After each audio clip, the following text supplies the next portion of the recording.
This is a reading of the Call of Cthulhu, written by H.P. Lovecraft. Of such great powers of beings, there may be conceivably a survival of a hugely remote period when consciousness was manifested perhaps in shapes and form long since withdrawn before the tide of advancing humanity, forms of which poetry and legend alone have caught a flying memory and called them gods, monsters, mythical beings of all sorts and kinds. Algernon Blackwood. Part 1. The Horror in Clay. The most merciful thing in the world, I think, is the inability of the human mind to correlate all its contents. We live on a placid island of ignorance in the midst of black seas of infinity, and it was not meant that we should voyage far. The sciences, each straining in its own direction, have hitherto harmed us little. But someday, the piecing together of dissociated knowledge would open up such terrifying vistas of reality and of our frightful position therein, that we shall either go mad from the revelation or flee from the deadly light into the peace and safety of a new dark age. Theosophists have guessed at the awesome grandeur of the cosmic cycle wherein our world and human race form transient incidents.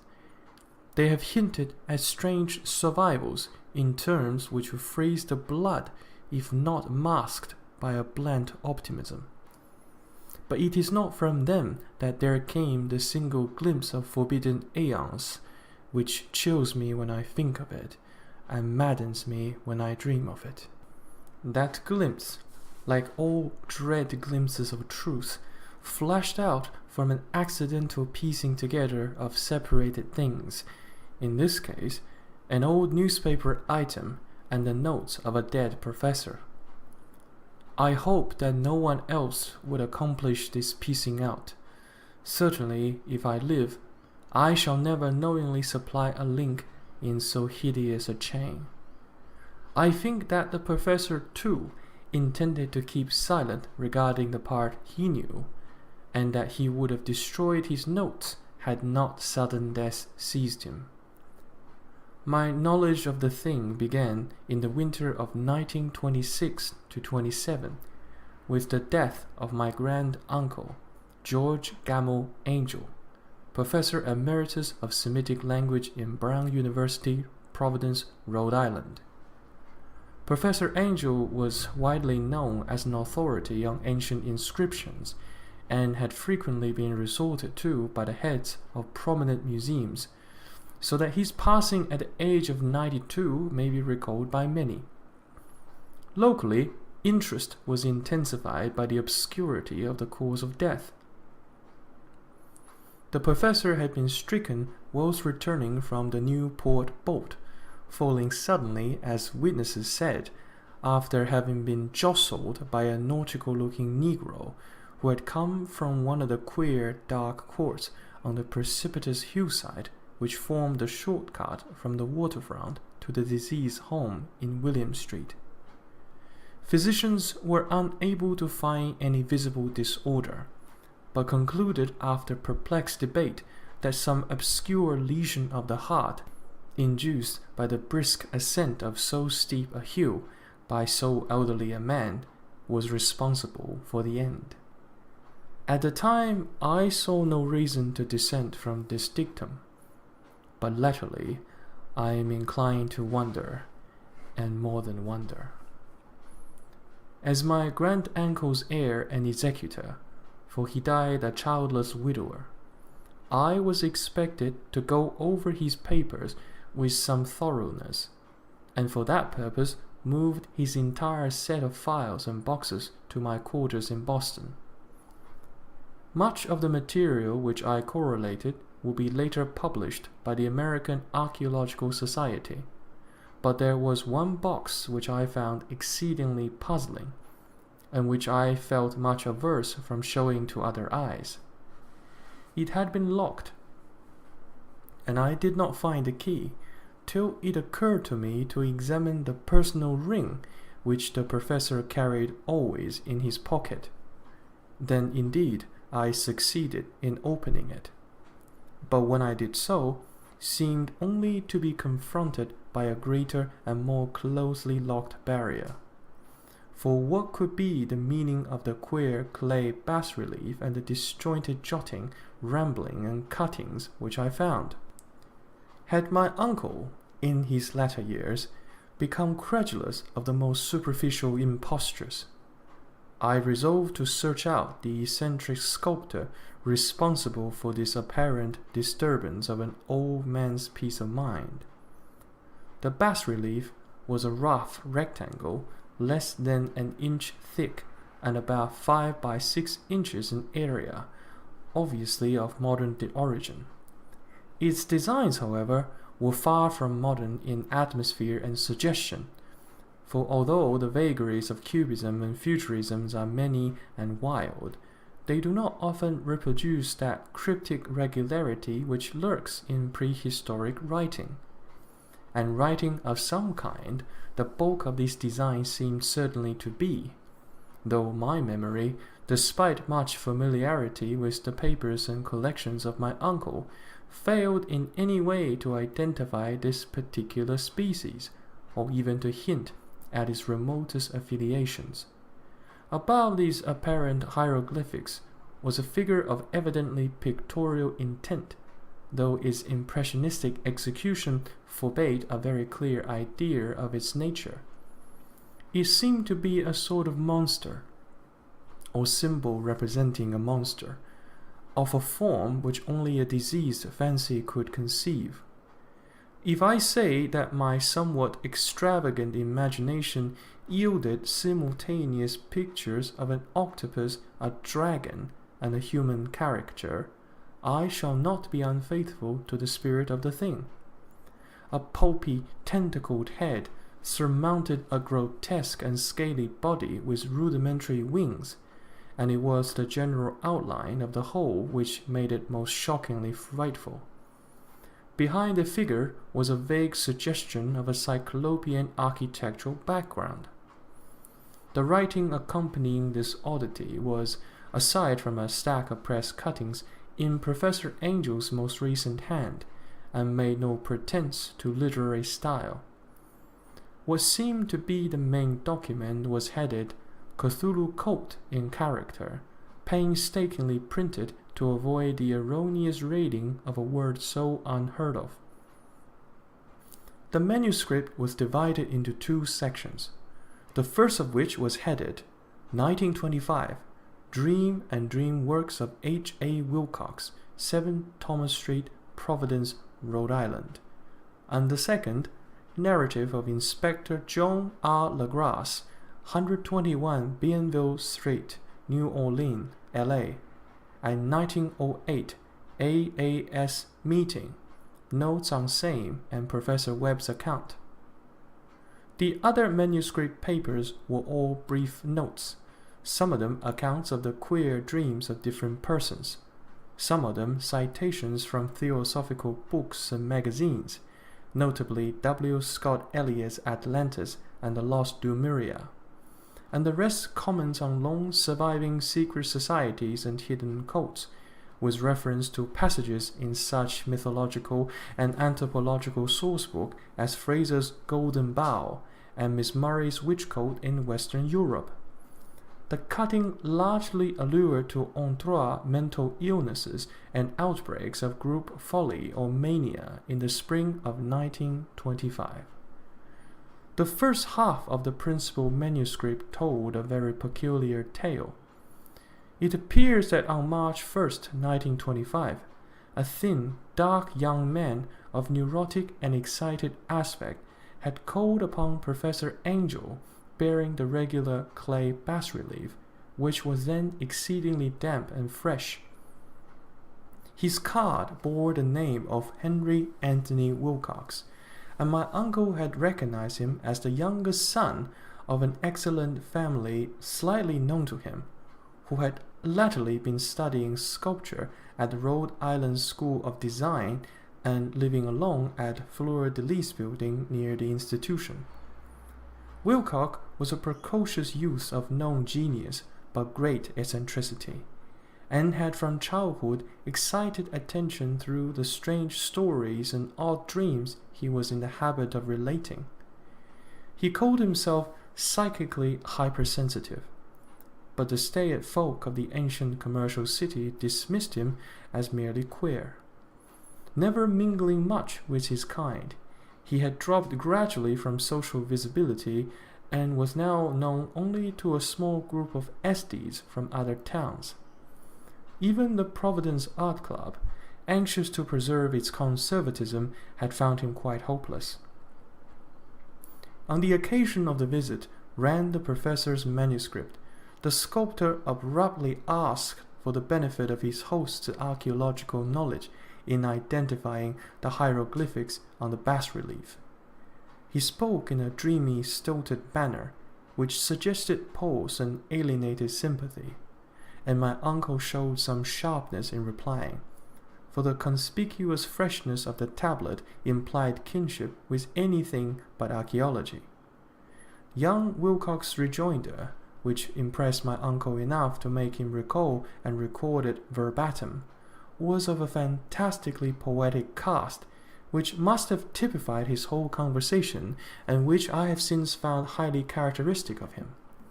He said, "It is new indeed, for I made it last night in a dream of strange cities, and dreams are older than the brooding Tyre, or the contemplative Sphinx, or garden-girdled Babylon." It was then that he began that trembling tale which suddenly played upon a sleeping memory and won the fevered interest of my uncle. There had been a slight earthquake tremor the night before, the most considerable felt in New England for some years, and Wilcox's imagination had been keenly affected. Upon retiring, he had had an unprecedented dream of great cyclopean cities of Titan blocks and sky-flung monoliths, all dripping with green ooze and sinister with latent horror. Hieroglyphics had covered the walls and pillars, and from some undetermined point below had come a voice that was not a voice, a chaotic sensation which only fancy could transmute into sound, but which he attempted to render by the almost unpronounceable jumble of letters. Cthulhu Vadag. This verbal jumble was the key to the recollection which excited and disturbed Professor Angel. He questioned the sculptor with scientific minuteness, and studied with almost frantic intensity the bas-relief on which the youth had found himself working, chilled and clad only in his nightclothes when waking had stolen bewildering over him. My uncle blamed his old age, Wilcox afterwards said, for his slowness in recognizing both hieroglyphics and pictorial design. Many of his questions seemed highly out of place to his visitor, especially those which tried to connect the latter with strange cults or societies, and Wilcox could not understand the repeated promises of silence which he was offered in exchange for an admission of membership in some widespread mystical or paganly religious body. When Professor Angel became convinced that the sculptor was indeed ignorant of any cult or system of cryptic lore, he besieged his visitor with demands for future report of dreams. This bore regular fruit, for after the first interview, the manuscript records daily calls of the young man, during which he related startling fragments of a nocturnal imagery whose burden was always some terrible cyclopean vista of dark and dripping stone, with a subterranean voice or intelligence shouting monotonously in enigmatical sense impact, uninscrutable save as gibberish. The two sounds most frequently repeated are those rendered by the letters Cthulhu and Relie. On March 23rd, the manuscript continued. Wilcox failed to appear, and inquiries at his quarters revealed that he had been stricken with an obscure sort of fever and taken to the home of his family in Waterman Street. He had cried out in the night, arousing several other artists in the building, and had manifested since then only alternations of unconsciousness and delirium. My uncle at once telephoned the family, and from that time forward kept close watch of the case, calling often at Thayer Street's office of Dr. Toby, whom he learned to be in charge. The youth's febrile mind, apparently, was dwelling on strange things, and the doctor shuddered now and then as he spoke of them. They included not only a repetition of what he had formerly dreamed, but touched wildly on a gigantic thing miles high which walked or lumbered above. He at no time fully described this object, but occasional frantic words, as repeated by Dr. Toby, convinced the professor that it must be identical with the nameless monstrosity he had sought to depict in his dream sculpture. Reference to this subject, the doctor added, was invariably a prelude to the young man's subsidence into lethargy. His temperature, oddly enough, was not greatly above normal, but his whole condition was otherwise such as to suggest true fever rather than mental disorder. On April 2nd, at about 3 p.m., every trace of Wilcox's malady suddenly ceased. He sat upright in bed, astonished to find himself at home, and completely ignorant of what had happened in dream or reality since the night of March 22nd. Pronounced well by his physician, he returned to his quarters in 3 days, but to Professor Angel he was of no further assistance. All traces of strange dreaming had vanished with his discovery, and my uncle kept no record of his night thoughts after a week of pointless and irrelevant accounts of thoroughly usual visions. Here the first part of the manuscript ended, but references to certain of the scattered notes give me much material for thought, so much, in fact, that only the ingrained skepticism then forming my philosophy can account for my continued distrust of the artist. The notes in question were those descriptive of the dreams of various persons covering the same period as that in which young Wilcox had had his strange visitations. My uncle, it seems, had quickly instituted a prodigiously far-flung body of inquiries amongst nearly all the friends whom he could question without impertinence, asking for nightly report of their dreams and the dates of any notable visions for some time past. The reception of his requests seems to have been varied, but he must, at the least, have received more response than any ordinary man could have handled without a secretary. This original correspondence was not preserved, but his notes formed a thorough and really significant digest. Average people in society and business, New England's traditional salt of the earth, gave an almost completely negative result, though scattered cases of uneasy but formless nocturnal impressions appeared here and there, always between March 23rd and April 2nd, the period of young Wilcox's delirium. Scientific men were little more affected, though 4 cases of vague description suggest fugitive glimpses of strange landscapes, and in one case there is mentioned a dread of something abnormal.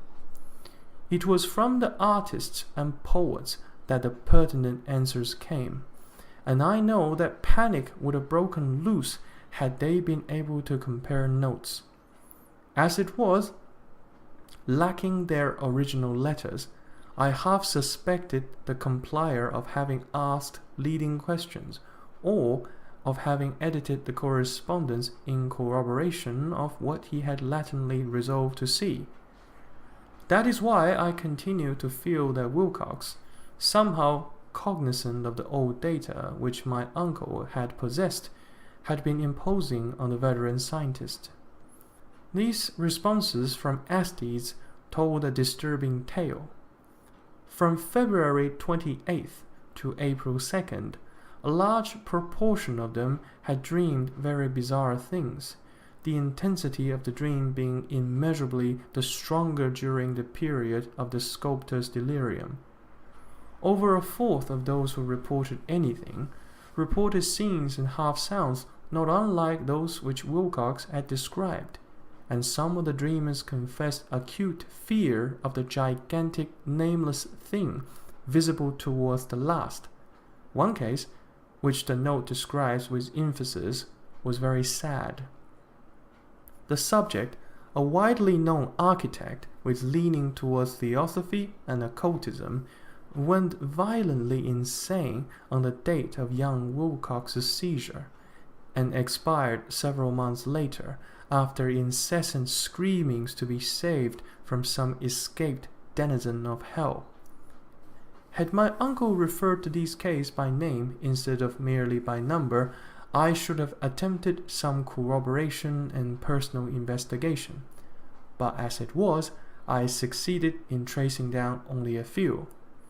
All of these, however, bore out of the notes in full. I have often wondered if all the objects of the professor's questioning felt as puzzled as did this fraction. It is well that no explanation shall ever reach them. The press cuttings, as I have intimated, touched on cases of panic, mania, and eccentricity during the given period. Professor Angel must have employed a cutting bureau, for the number of extracts was tremendous and the sources scattered throughout the globe. Here was the nocturnal suicide in London, where a lone sleeper had leapt from a window after a shocking cry. Here, likewise, a rambling letter to the editor of a paper in South America, where a fanatic deduces a dire future from visions he has seen. A dispatch from California describes a theosophist colony as donning white robes en masse for some glorious fulfillment which never arrives, whilst items from India speak guardedly of serious native unrest towards the end of March. Voodoo orgies multiply in Haiti, and African outposts report ominous mutterings. American officers in the Philippines found certain tribes bothersome about this time, and New York policemen are mobbed by hysterical Levantines on the night of March 23rd, 23. The west of Ireland, too, is full of wild rumors and legendary, and a fantastic painter named Adois Bonot hangs a blasphemous dream landscape in the Paris Spring Salon of 1926. And so numerous are the recorded troubles in the insane asylums that only a miracle can have stopped the medical fraternity from noting strange parallelism and drawing mystified conclusions. A weird bunch of cuttings, all told, and I can at this date scarcely envisage the callous rationalism with which I set them aside. But I was then convinced that young Wilcox had known of the older matters mentioned by the professor. Part 2. The Tale of Inspector Legras. The older matters which had made the sculptor's dream and bas-relief so significant to my uncle formed the subject of the second half of his long manuscript. Once before, it appears, Professor Angel had seen the hellish outlines of the nameless monstrosity, puzzled over the unknown hieroglyphics, and heard the ominous syllables which can be rendered only as Cthulhu. And all this in so stirring and horrible a connection that it is small wonder he pursued young Wilcox with queries and demands for data. The early experience had come in 1908, 17 years before, when the American Archaeological Society held its annual meeting in St. Louis. Professor Angel, as befitted one of his authority and attainment, had had a prominent part in all the deliberations, and was one of the first to be approached by the several outsiders who took advantage of the convocation to offer questions for correct answering and problems for expert solution. The chief of these outsiders, and in a short time the focus of interest for the entire evening, was a commonplace-looking middle-aged man who had traveled all the way from New Orleans for certain special information unobtainable from any local source. His name was John Raymond Legrasse, and he was by profession an inspector of police. With him he bore the subject of his visit, a grotesque, repulsive, and apparently very ancient stone statuette, whose origin he was at a loss to determine. It must not be fancied that Inspector Legrasse had the least interest in archaeology. On the contrary, his wish for enlightenment was prompted by purely professional considerations. The statuette, idol, fetish, or whatever it was, had been captured some months before in the wooded swamps south of New Orleans during a raid on a supposed voodoo meeting, and so singular and hideous were the rites connected with it that the police could not but realize that they had stumbled on a dark cult totally unknown to them, and infinitely more diabolic than even the blackest of the African voodoo circles. Of its origin, apart from the erratic and unbelievable tales extorted from the captured members, absolutely nothing was to be discovered. Hence the anxiety of the police for any antiquarian lore which might help them to place the frightful symbol and through it track down the cult to its fountainhead. Inspector Legrasse was scarcely prepared for the sensation which his offerings created.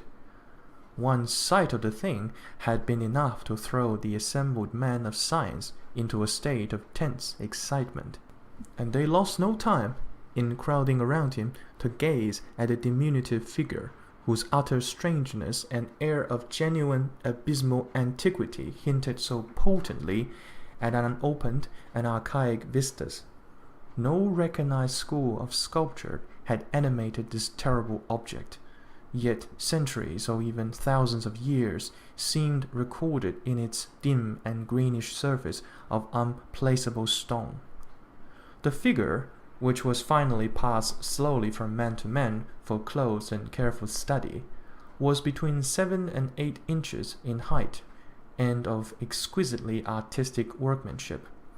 It represented a monster of vaguely anthropoid outline, but with an octopus-like head whose face was a mass of feelers, a scaly, rubbery-looking body, prodigious claws on hind and forefeet, and long, narrow wings behind. This thing, which seemed instinct with a fearsome and unnatural malignancy, was of a somewhat bloated corpulence, and squatted evilly on a rectangular block or pedestal covered with undecipherable characters. The tips of the wings touched the back edge of the block. The seat occupied the center, whilst the long curved claws of the doubled-up, crouching hind legs gripped the front edge and extended a quarter of the way down towards the bottom of the pedestal. The cephalopod head was bent forward, so that the ends of the facial fillers brushed the back of the huge forepaws, which clasped the croucher's elevated knees. The aspect of the whole was abnormally lifelike, and the more subtly fearful because its source was so totally unknown. Its vast, awesome, and incalculable age was unmistakable, yet not one link did it show any known type of art belonging to civilization's youth, or indeed to any other time. Totally separate and apart, its very material was a mystery, for the soapy greenish black stone with its golden or iridescent flecks and striations resembled nothing familiar to geology or mineralogy. The characters along the base were equally baffling, and no member present, despite a representation of half the world's expert learning in this field, could form the least notion of even their remotest linguistic kinship. They, like the subject and material, belonged to something horribly remote and distinct from mankind as we know it, something frightfully suggestive of old and unhallowed cycles of life in which our world and our conceptions have no part. And yet, as members severally shook their heads and confessed defeat at the inspector's problem, there was one man in that gathering who suspected a touch of bizarre familiarity in the monstrous shape and writing, and who presently told with some diffidence of the odd trifle he knew. This person was the late William Channing Webb, professor of anthropology in Princeton University, and an explorer of no slight note. Professor Webb had been engaged 48 years before in a tour of Greenland and Iceland in search of some runic inscriptions which he failed to unearth, and whilst high up on the West Greenland coast had encountered a singular tribe or cult of degenerate Eskimo whose religion, a curious form of devil worship, chilled him with its deliberate bloodthirstiness and repulsiveness.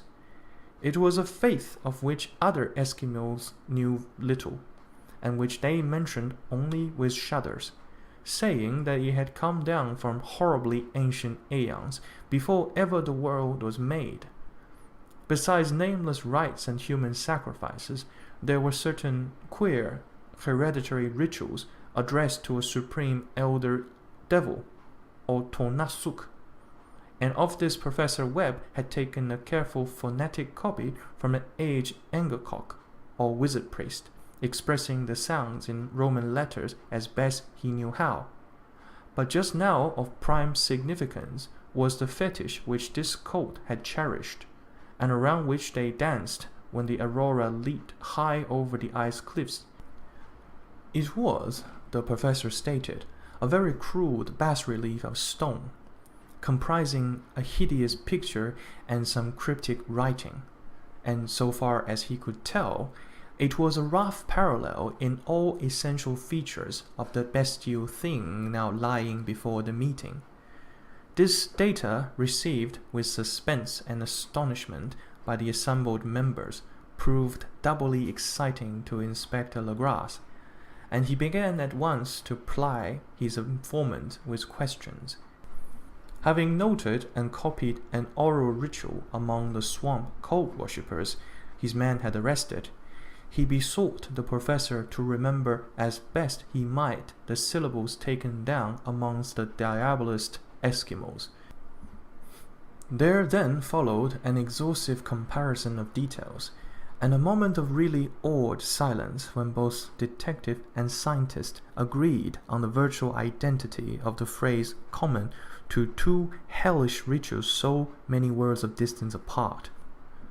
What in substance both the Eskimo wizards and the Louisiana swamp priest had chanted to their kindred idols was something very like this, the word divisions being guessed at from traditional breaks in the phrase as chanted aloud. Panglui Magnaf Cthulhu Relie Waga Nagag Fatag. Legras had one point in advance of Professor Webb, for several among his mongrel prisoners had repeated to him what older celebrants had told them the words meant. This text, as given, ran something like this. In his house at Relie, dead Cthulhu waits dreaming. And now, in response to a general and urgent demand, Inspector Legras related as fully as possible his experience with the swamp worshippers, telling a story to which I could see my uncle attached profound significance. It savored of the wildest dream of myth-maker and theosophist, and disclosed an astonishing degree of cosmic imagination among such half-castes and pariahs as might be least expected to possess it. On November 1st, 1907, there had come to the New Orleans police a frantic summons from the swamp and lagoon countries to the south. The squatters there, mostly primitive but good-natured descendants of Lafitte's men, were in a grip of stark terror from an unknown thing which had stolen upon them in the night. It was voodoo, apparently, but voodoo of a more terrible sort than they had ever known. And some of their women and children had disappeared since the malevolent tom-tom had begun its incessant beating far within the black, haunted woods where no dwellers ventured. There were insane shouts and hurrying screams, soul-chilling chants and dancing devil flames, and the frightened messenger added that people could stand it no more. So a body of 20 police, filling 2 carriages and an automobile, had set out in the late afternoon with the shivering squatter as a guide. At the end of the passable road they alighted, and for miles splashed on in silence through the terrible cypress woods where day never came. Ugly roots and malignant hanging noose of Spanish moss beset them, and now and then a pile of dank stones or fragments of a rotting wall intensified by its hint of morbid habitation, a depression which every malformed tree and every fungus inlet combined to create. At length the squatter settlement, a miserable huddle of huts, hove in sight, and hysterical dwellers ran out to cluster around the group of bobbing lanterns. The muffled beat of tom-toms was now faintly audible far, far ahead, and a curdling shriek came at infrequent intervals when the wind shifted. A reddish glare, too, seemed to filter through the pale undergrowth beyond endless avenues of forest night. Reluctant even to be left alone again, each one of the crowd's squatters refused point-blank to advance another inch towards the scene of unholy worship. So Inspector Legras and his 19 colleagues plunged on unguided into black arcades of horror that none of them had ever trod before. The region now entered by the police was one of traditionally evil repute, substantially unknown and untraversed by white men. There were legends of a hidden lake unglimpsed by mortal sight, in which dwelt a huge, formless white polypous thing with luminous eyes, and squatters whispered that bat-winged devils flew up out of the cavern in inner earth to worship it at midnight. They said it had been there before Devilville, before La Salle, before the Indians, and before even the wholesome beasts and birds of the woods. It was nightmare itself, and to see it was to die. But it made men dream, and so they knew enough to keep away. The present voodoo orgy was indeed on the merest fringe of this abhorred area, but that location was bad enough. Hence, perhaps, the very place of the worship had terrified the squatters more than the shocking sounds and incidents. Only poetry or madness could do justice to the noises heard by Legras's men as they ploughed on through the black morass towards the red glare and the muffled tom-toms. There are vocal qualities peculiar to men, and vocal qualities peculiar to beasts, and it is terrible to hear the one when the source should yield the other. Animal furies and orgiastic license here whip themselves to demoniac heights by howls and squawking ecstasies that tore and reverberated through those nighted woods like pestilential tempest from the gulfs of hell. Now and then the less organized ululation would cease, and from what seemed a well-drilled chorus of hoarse voice would rise in sing-song chant that hideous phrase or ritual. Bonglui magna, Cthulhu relie, wana naga fatag. Then the man, having reached the spot where the trees were thinner, came suddenly in sight of the spectacle itself. 4 of them reeled, 1 fainted, and 2 were shaken into a frantic cry which the mad cacophony of the orgy fortunately deadened. Legras dashed the swamp water on the face of the fainting man, and all stood trembling and nearly hypnotized with horror. In the natural glade of the swamp stood a grassy island of perhaps an acre's extent, clear of trees and tolerably dry. On this now leaped and twisted a more indescribable horde of human abnormality than any but a Siam or an Angarola could paint. Void of clothing, this hybrid spawn were braying, bellowing, and writhing above the monstrous ring-shaped bonfire, in the center of which, revealed by occasional rifts in the curtain of flame, stood a great granite monolith some 8 feet in height, on top of which, incongruous with its diminutiveness, rested a noxious carven statuette. From a wide circle of 10 scaffolds set up at regular intervals, with the flame-girt monolith as a center hung, head downwards, the oddly marred bodies of the helpless squatters were disappeared. It was inside this circle that the ring of worshippers jumped and roared, the general direction of the mass motion being from left to right in endless bacchanal between the ring of bodies and the ring of fire. It may have been only imagination, and it may have been only echoes, which induced one of the men, an excitable Spaniard, to fancy he heard antiphonal responses to the ritual from some far and unillumined spot deep within the wood of ancient legendary and horror. This man, Joseph D. Galvez, I later met and questioned, and he proved distractingly imaginative. He indeed went so far as to hint of the faint beating of great wings, and of a glimpse of shining eyes and a mountainous white bulk beyond the remotest trees. But I suppose he had been hearing too much native superstition. Actually, the horrified pause of the man was of comparatively brief duration.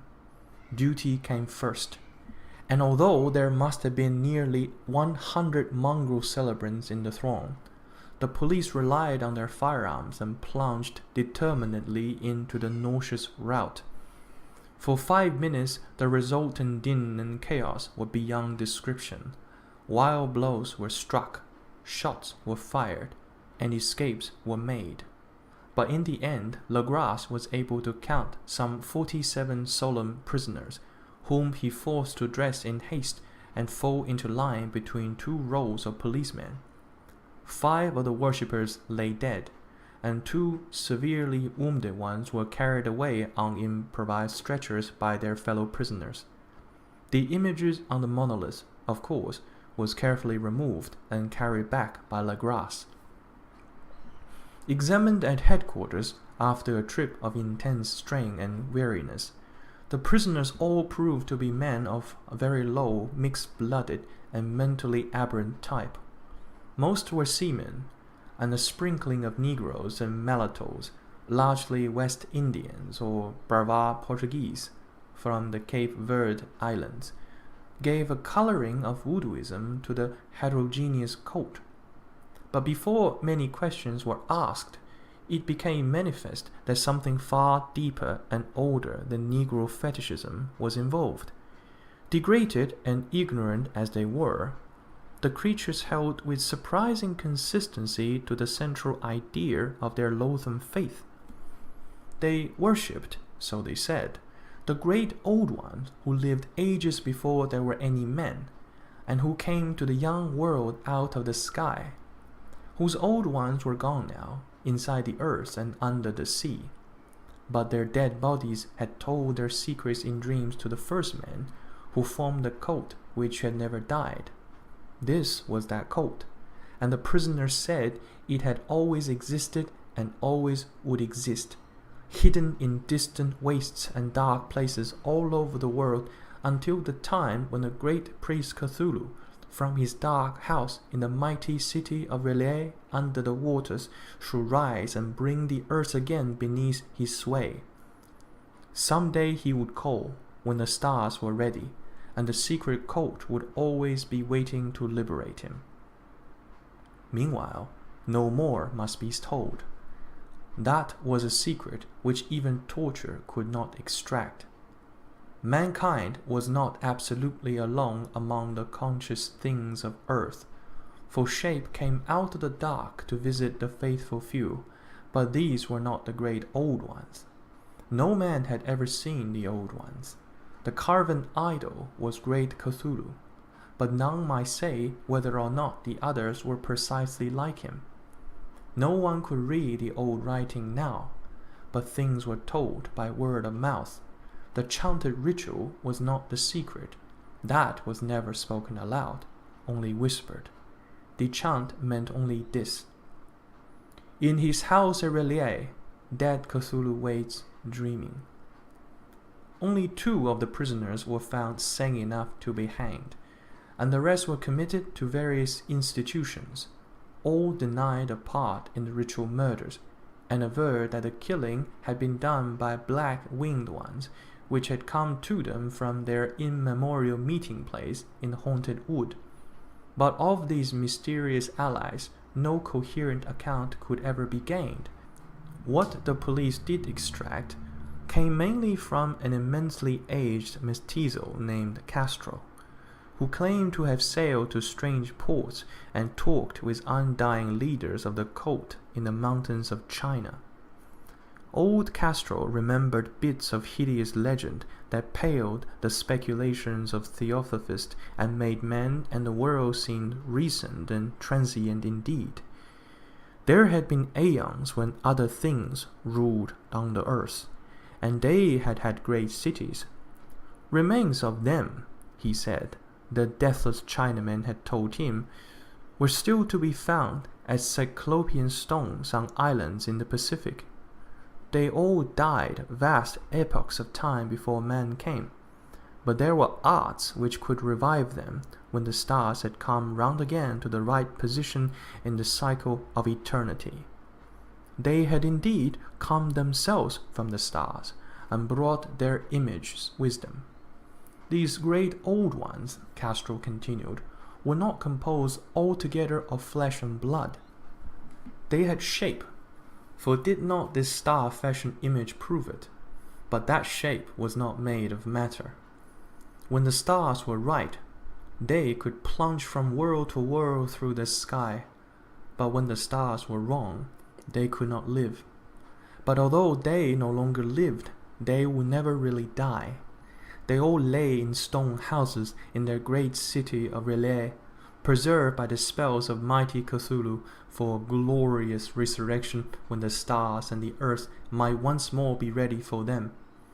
But at that time, some force from outside must serve to liberate their bodies.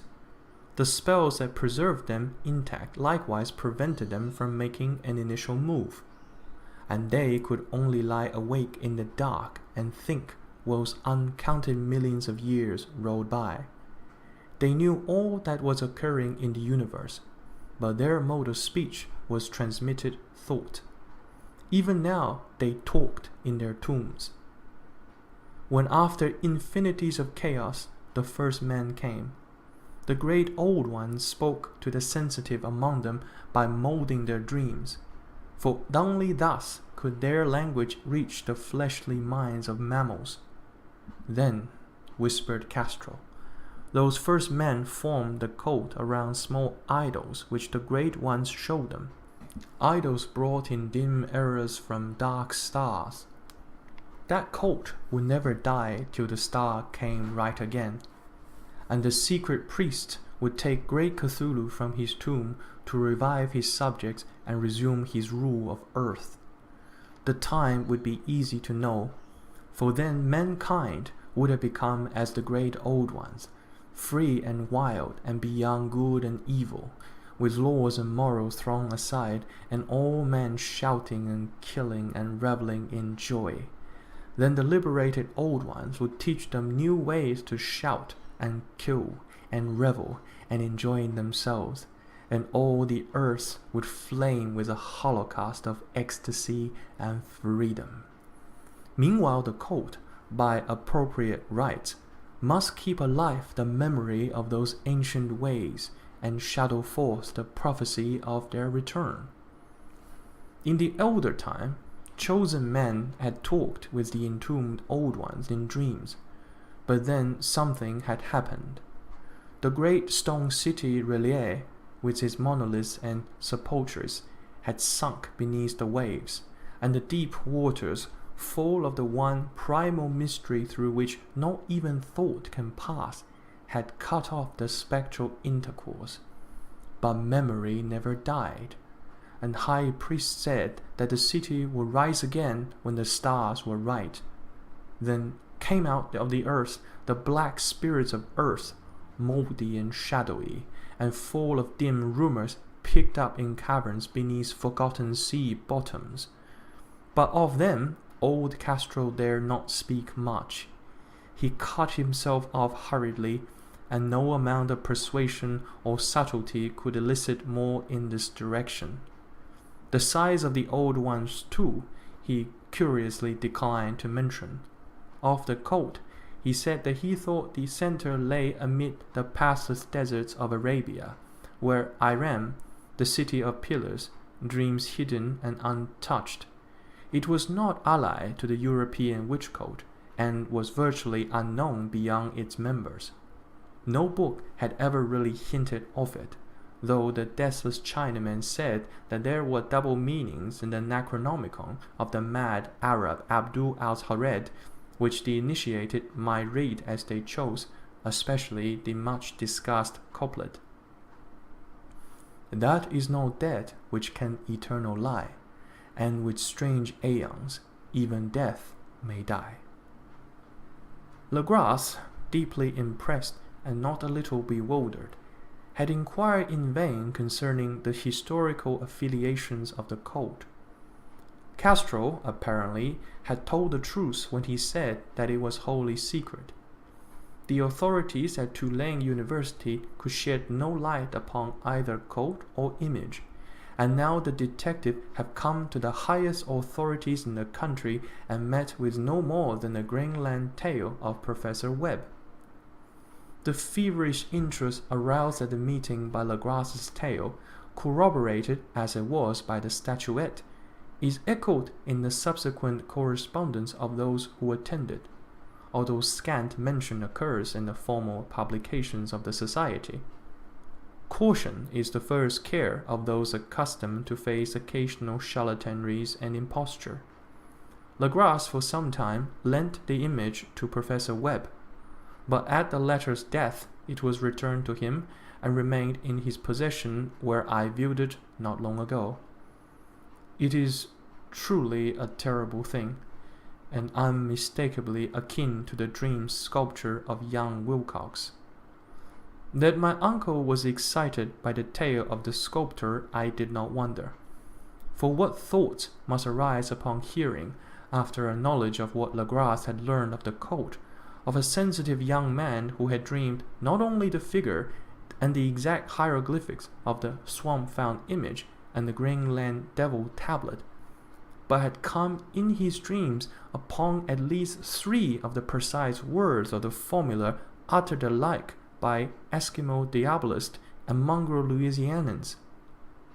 Professor Angel's instant start on an investigation of the utmost thoroughness was eminently natural, though privately I suspected young Wilcox of having heard of the cult in some indirect way, and of having invented a series of dreams to heighten and continue the mystery at my uncle's expense. The dream narratives and cuttings collected by the professor were, of course, strong corroboration, but the rationalism of my mind and the extravagance of the whole subject led me to adopt what I thought the most sensible conclusions. So, after thoroughly studying the manuscript again, and correlating the theosophical and anthropological notes which the cult narrative of Legras, I made a trip to Providence to see the sculptor and give him the rebuke I thought proper for so boldly imposing upon a learned and aged man.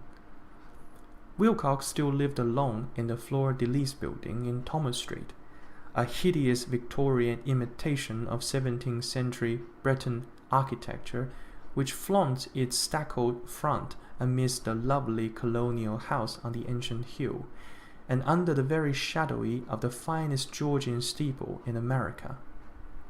I found him at work in his room, and at once conceded from the specimens scattered above that his genius is indeed profound and authentic. He will, I believe, sometimes be heard from as one of the greatest decadents, for he has crystallized in clay and will one day mirror in marble those nightmares and fantasies which Arthur Machen evokes in prose and Clark Ashton Smith makes visible in verse and in painting. Dark, frail, and somewhat unkempt in aspect, he turned languidly at my knock and asked me my business without rising. When I told him who I was, he displayed some interest, for my uncle had excited his curiosity in probing his strange dreams, yet had never explained the reason for the study. I did not enlarge his knowledge in this regard, but sought with some subtlety to draw him out. In a short time I became convinced of his absolute sincerity, for he spoke of the dream in a manner none could mistake.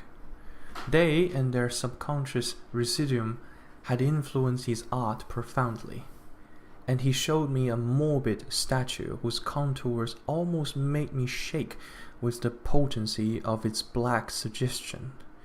He could not recall having seen the original of this thing except in his own dream bas-relief, but the outlines had formed themselves insensibly under his hands. It was no doubt the giant shape he had raved of in delirium. That he really knew nothing of the hidden code, save from what my uncle's relentless catechism had let fall, he soon made clear. And again I strove to think of some way in which he could possibly have received the weird impressions.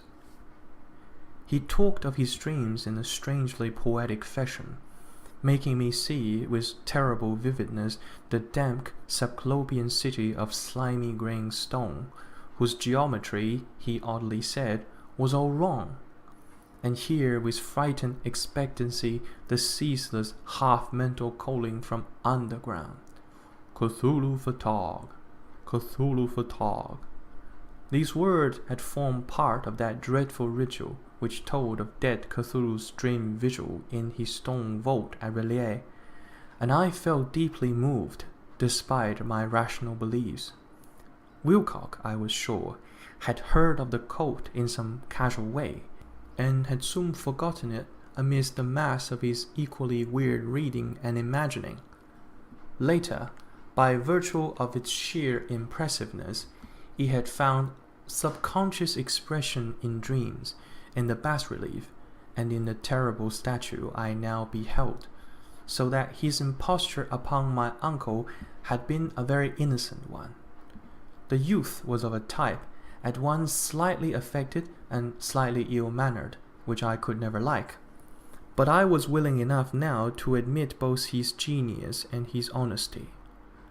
I took leave of him amicably, and wished him all the success his talent promises. The matter of the cult still remained to fascinate me, and at times I had visions of personal fame from researches into its origin and connections. I visited New Orleans, talked with Legras and others of that old-time raiding party, saw the frightful image, and even questioned such of the mongrel prisoners as still survived. Old Castro, unfortunately, had been dead for some years. What I now heard so graphically at first hand, though it was really no more than a detailed confirmation of what my uncle had written, excited me afresh, for I felt sure that I was on the track of a very real, very secret, and very ancient religion, whose discovery would make me an anthropologist of note. My attitude was still one of absolute materialism, as I wish it still were, and I discounted with almost inexplicable perversity the coincidence of the dream notes and odd cuttings collected by Professor Angel. One thing I began to suspect, and which I now fear I know, is that my uncle's death was far from natural. He fell on a narrow hill street leading up from an ancient waterfront, swarming with foreign mongrels, after a careless push from a Negro sailor. I did not forget the mixed blood and marine pursuit, of the cult members in Louisiana, and would not be surprised to learn of secret methods and poison needles as ruthless and as anciently known as the cryptic rites and beliefs. Legras and his men, it is true, had been left alone, but in Norway a certain seaman who saw things is dead.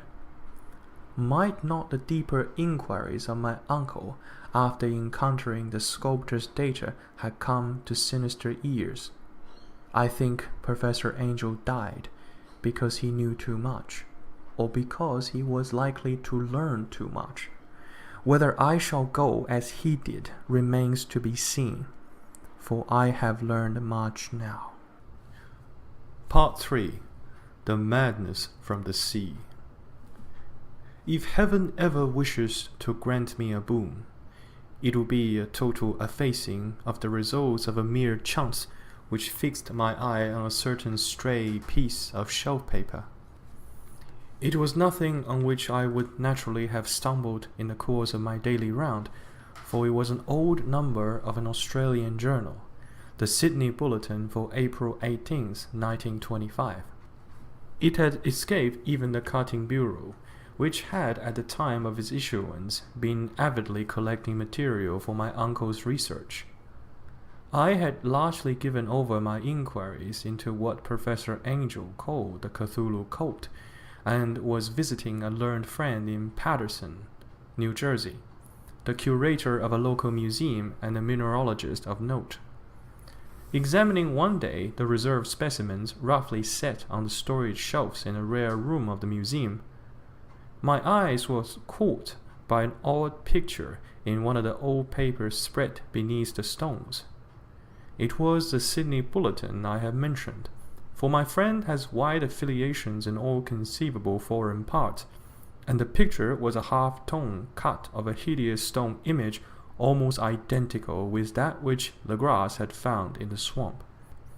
Eagerly clearing the sheet of its precious contents, I scanned the item in detail, and was disappointed to find it of only moderate length. What it suggested, however, was of portentous significance to my flagging quest, and I carefully tore it out for immediate action. It read as follows: Mystery derelict found at sea. Vigilant arrives with helpless armed New Zealand yacht in tow. One survivor and dead man found aboard. Tales of desperate battle and death at sea. Rescued seaman refuses particulars of strange experience. Odd idol found in his possession. Inquiry to follow. The Morrison Coast freighter Vigilant, bound from Valparaiso, arrived this morning at its wharf in Darling Harbour, having in tow the battered and disabled but heavily armed steam yacht Alert of Dunedin, New Zealand, which was sighted April 12th in south latitude 34 degrees 21, west longitude 152 degrees 17, with one living and one dead man aboard.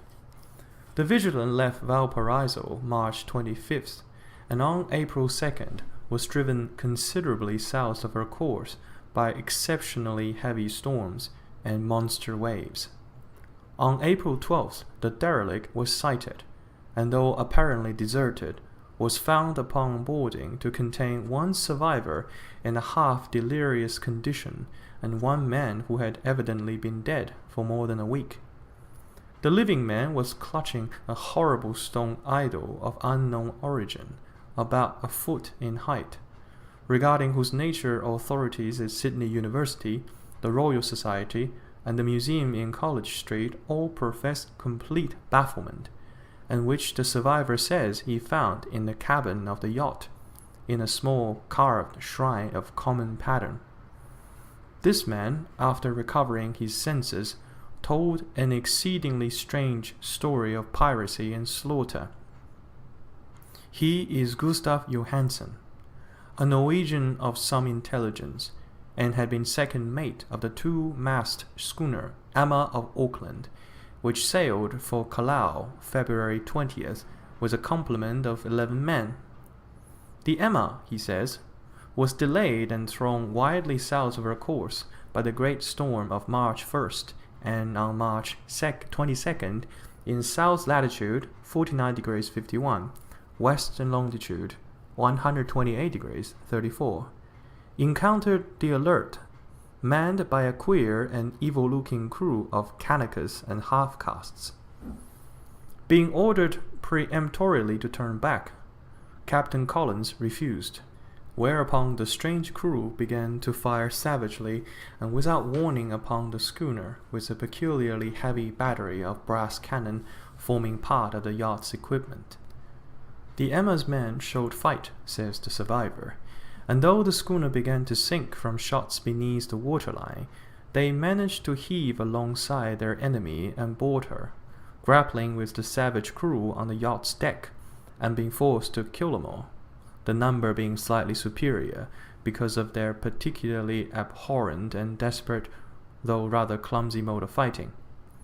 3 of the Emma's men, including Captain Collins and First Mate Green, were killed, and the remaining 8 under Second Mate Johansen proceeded to navigate the captured yacht, going ahead in their original direction to see if any reason for their ordering back had existed. The next day, it appears, they raced and landed on a small island, although none is known to exist in that part of the ocean.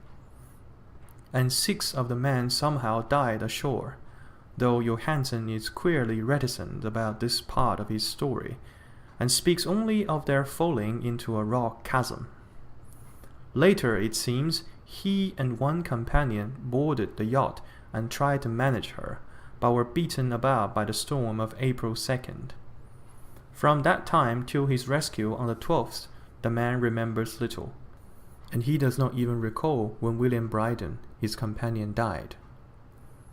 Bryden's death reveals no apparent cause, and was probably due to excitement or exposure. Cable advisors from Dunedin reports that the Alert was well known there as an island trader, and bore an evil reputation along the waterfront. It was owned by a curious group of half-castes, whose frequent meetings and night trips to the woods attracted no little curiosity, and it had set sail in great haste just after the storm and earth's tremors of March 1st. Our Auckland correspondent gives the Emma and her crew an excellent reputation, and Johansen is described as a sober and worthy man. The Admiralty will institute an inquiry on the whole matter beginning tomorrow, at which every effort will be made to induce Johansen to speak more freely than he has done hitherto. This was all together with the picture of the hellish image, but what a train of ideas started in my mind. Here were new treasuries of data on the Cthulhu cult, and evidence that it had strange interests at sea as well as on land. What motive prompted the hybrid crew to order back the Emma as they sailed above with their hideous idol? What was the unknown island on which 6 of Emma's crew had died, and about which the mate Johansen was so secretive? What had the Vice Admiralty's investigation brought out, and what was known of the noxious cult in Dunedin? And most marvelous of all, what deep and more than natural linkage of dates was this which gave a malign and now undeniable significance to the various turns of events so carefully noted by my uncle? March 1st, our February 28th according to the international dateline, the earthquake and storm had come. From Dunedin, the Alert and her noisome crew had darted eagerly forth as if imperiously summoned, and on the other side of the earth poets and artists had begun to dream of a strange, dank, cyclopean city, whilst a young sculptor had moulded in his sleep the form of the dreaded Cthulhu. March 23rd, the crew of the Emma landed on an unknown island and left 6 men dead, and on that date the dreams of sensitive men assumed a heightened vividness and darkened with dread of a giant monster's malign pursuit, whilst an architect had gone mad and a sculptor had lapsed suddenly into delirium. And what of the storm of April 2nd, the date on which all dreams of the dank city ceased, and Wilcox emerged unharmed from the bondage of strange fever?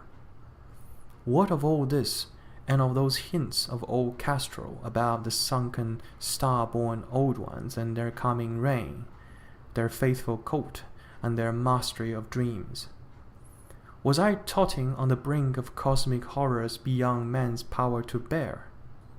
If so, they must be horrors of the mind alone, for in some way the 2nd of April had put a stop to whatever monstrous menace had begun its siege of mankind's soul. That evening, after a day of hurried cabling and arranging, I bade my host adieu and took a train for San Francisco. In less than a month I was in Dunedin, where, however, I found that little was known of the strange cult members who had lingered in the old sea taverns. Waterfront scum was far too common for special mention, though there was vague talk about one inland trip these mongrels had made, during which faint drumming and red flame were noted on distant hills. In Auckland, I learned that Johansen had returned with yellow hair turned white after a perfunctory and inconclusive questioning at Sydney, and had thereafter sold his cottage in West Street and sailed with his wife to his old home in Oslo.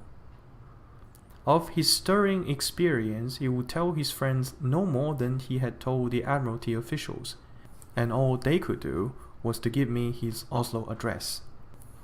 After that I went to Sydney and talked profitlessly with seamen and members of the Vice Admiralty Court. I saw the Alert, now sold and in commercial use, at Circular Quay in Sydney Cove, but gained nothing from its non-committal bulk. The crouching image with its cuttlefish head, dragon body, scaly wings, and hieroglyphed pedestal was preserved in the museum at Hyde Park, and I studied it long and well, finding it a thing of balefully exquisite workmanship, and with the same utter mystery, terrible antiquity, and unearthly strangeness of material which I had noted in Legras's smaller specimen.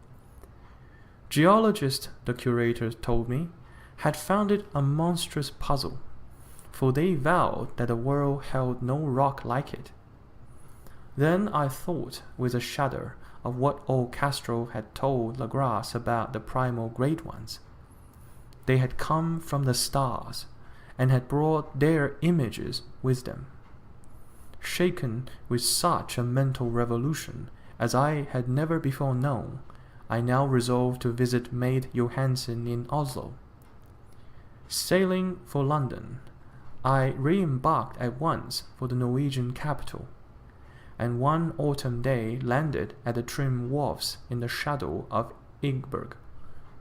Johansen's address, I discovered, laid in the old town of King Harald Hardrada, which kept alive the name of Oslo during all the centuries that the great city masqueraded as Christiania.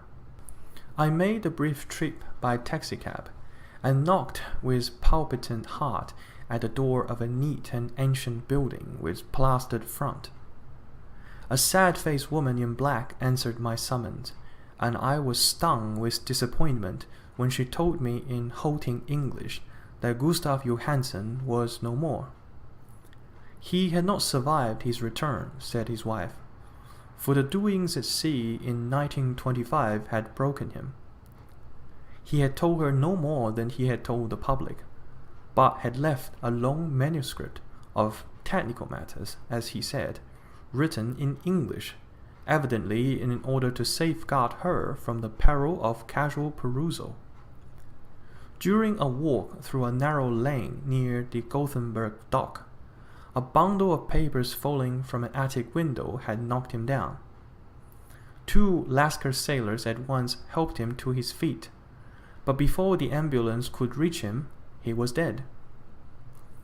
Physicians found no adequate cause for the end, and laid it to heart trouble and a weakened constitution. I now felt gnawing at my vitals that dark terror which will never leave me till I, too, am at rest, accidentally or otherwise. Persuading the widow that my connection with her husband's technical matters was sufficient to entitle me to his manuscript, I bore the document away and began to read it on the London boat. It was a simple, rambling thing, a naive sailor's effort at a post-facto diary, and strove to recall day by day that last awful voyage.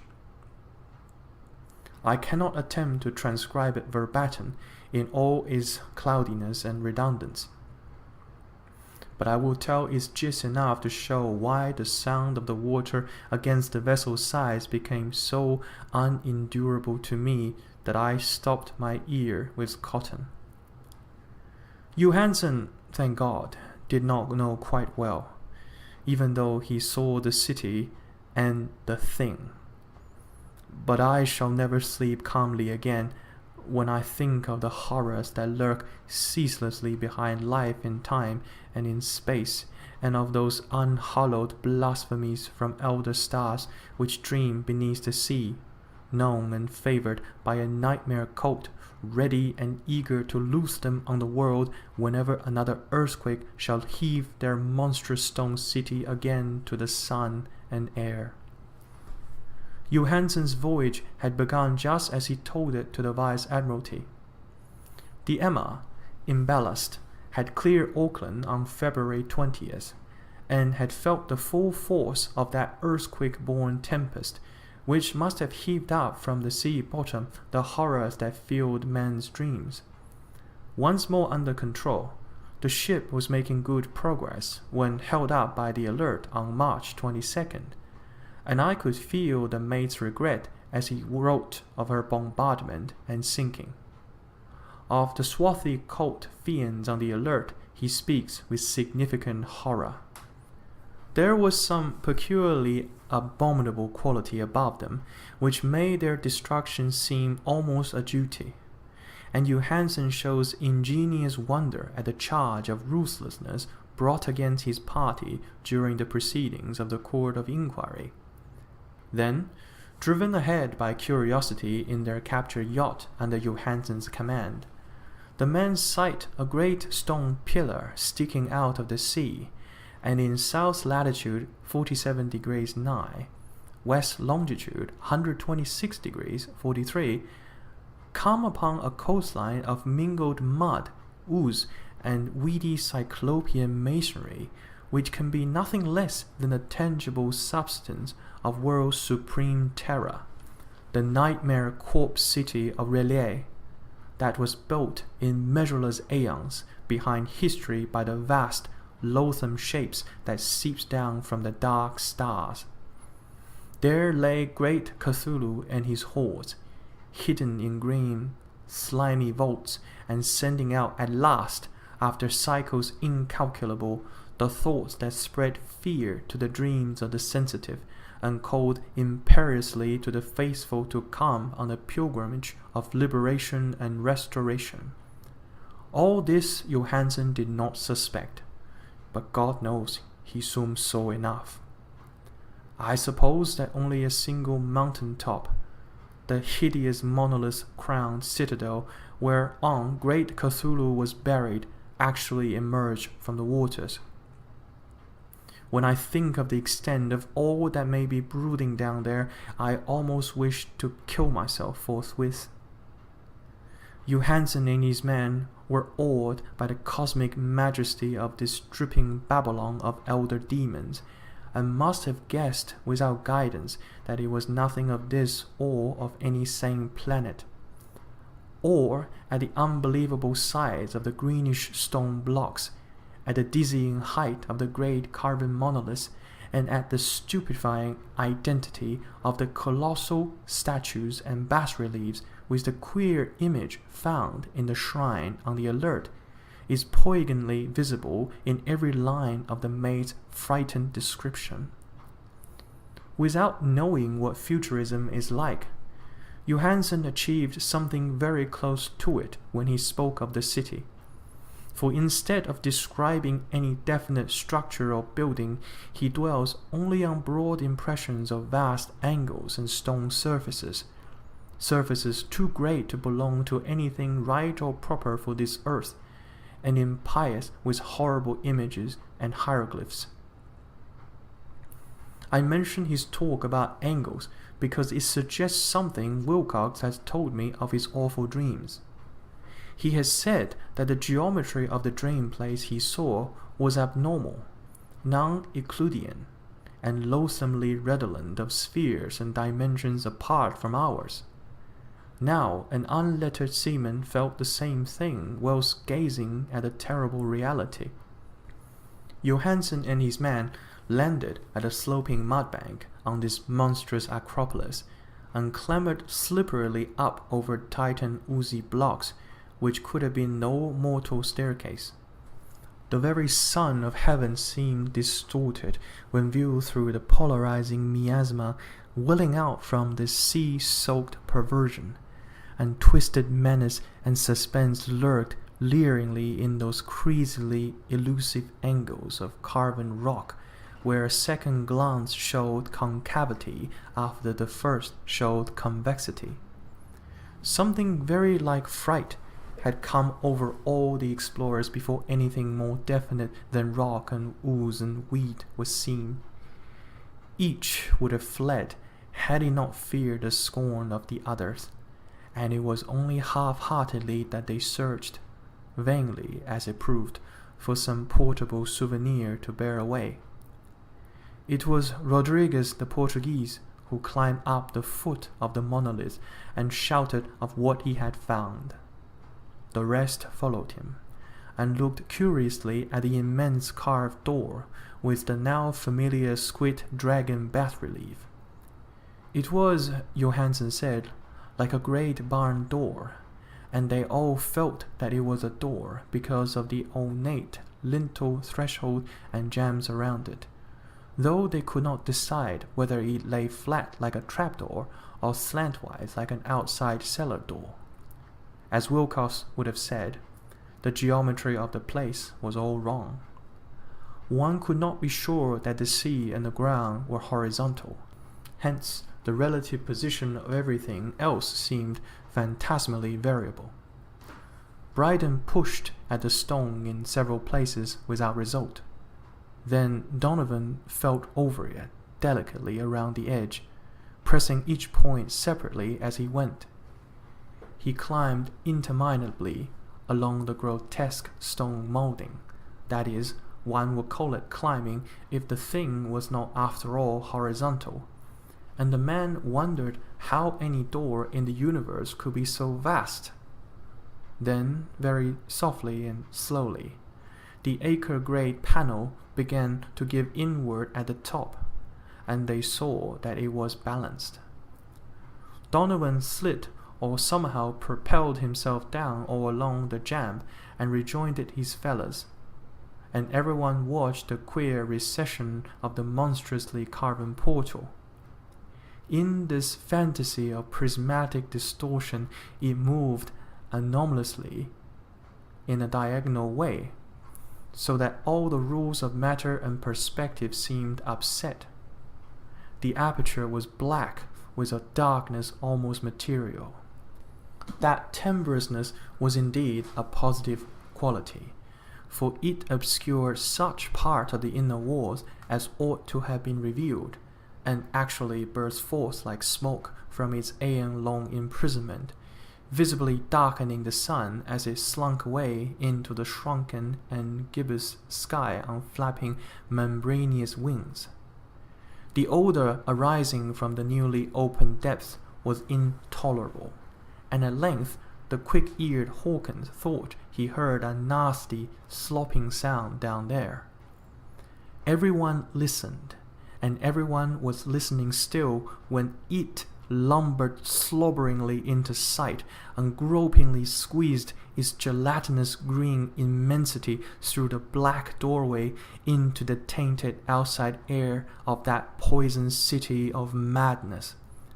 Poor Johansen's handwriting almost gave out when he wrote of this. Of the 6 men who never reached the ship, he thinks 2 perished of pure fright in that accursed instant. The thing cannot be described. There is no language for such abysms of shrieking and immemorial lunacy, such eldritch contradictions of all matter, force, and cosmic order. A mountain walked or stumbled. God, what wonder that across the earth a great architect went mad, and Paul Wilcox raved with fever in that telepathic instant. The thing of the idols, the green, sticky spawn of the star, had awakened to claim his own. The stars were right again, and what an age-old cult had failed to do by design, a band of innocent sailors had done by accident. After vigilions of years, great Cthulhu was loose again and ravening for delight. 3 men were swept up by the flabby claws before anyone turned. God rest them, if there be any rest in the universe. They were Donovan, Guerrera, and Armstrong. Parker slipped as the other 3 were plunging friendly over the endless vistas of green, crusted rock to the boat, and Johansen swears he was swallowed up by an angle of masonry which shouldn't have been there, an angle which was acute but behaved as if it were obtuse. So only Bryden and Johansen reached the boat and pulled desperately for the alert as the mountainous monstrosity flopped down the slimy stones and hesitated, floundering at the edge of the water. Steam had not been suffered to go down entirely, despite the departure of all hands for the shore, and it was the work of only a few moments of feverish rushing up and down between wheel and engines to get the alert under way. Slowly, amidst the distorted horrors of that indescribable scene, she began to churn the lethal waters, whilst on the masonry of that charnel shore that was not of earth, the titan thing from the stars slavered and gibbered like Polypheme cursing the fleeing ship of Odysseus. Then, bolder than the storied Cyclops, great Cthulhu slid greasily into the water and began to pursue with vast, wave-rising strokes of cosmic potency. Bryden looked back and went mad, laughing shrilly as he kept on laughing at intervals till death found him one night in the cabin, whilst Johansen was wandering deliriously. But Johansen had not given out yet. Knowing that the thing could surely overtake the alert until steam was fully up, he resolved on a desperate chance, and setting the engine for full speed, ran lightning-like on deck and reversed the wheel. There was a mighty eddying and foaming in the noisome brine, and as the steam mounted higher and higher, the brave Norwegian drove his vessel head-on against the pursuing jelly which rose above the unclean frost like the stern of demon galleon.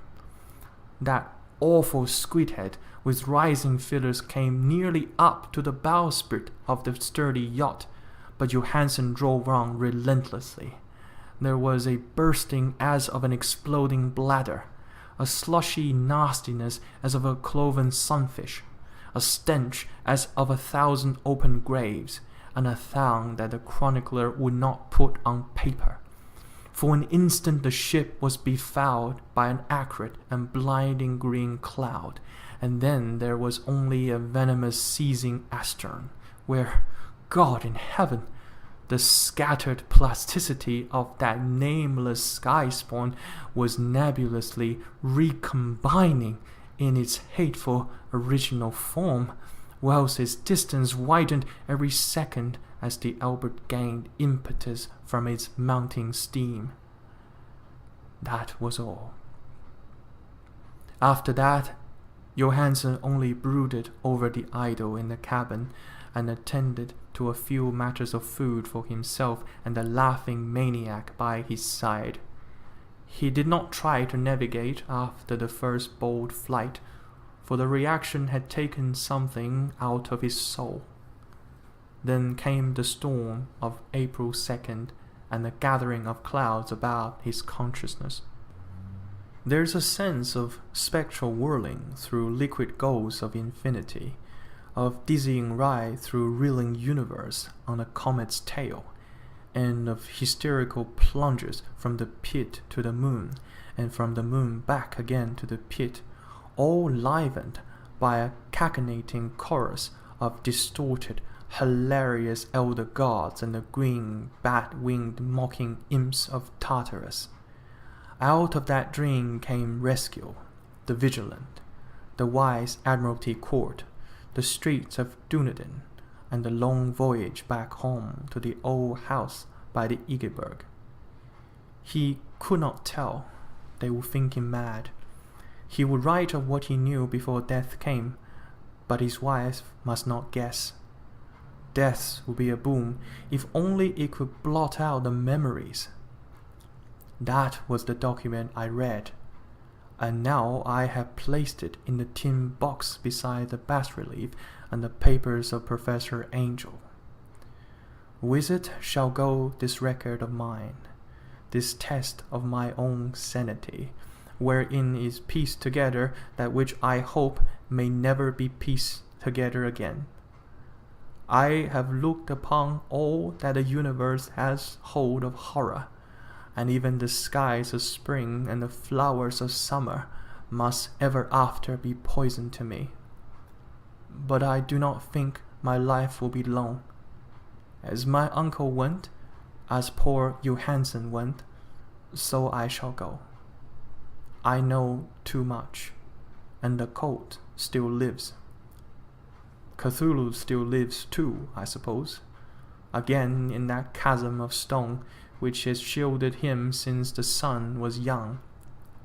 His accursed city is sunken once more, for the Vigilance sailed over the spot after the April storm, but his ministers on earth still bellow and prance and slay around idol-capped monoliths in lonely places.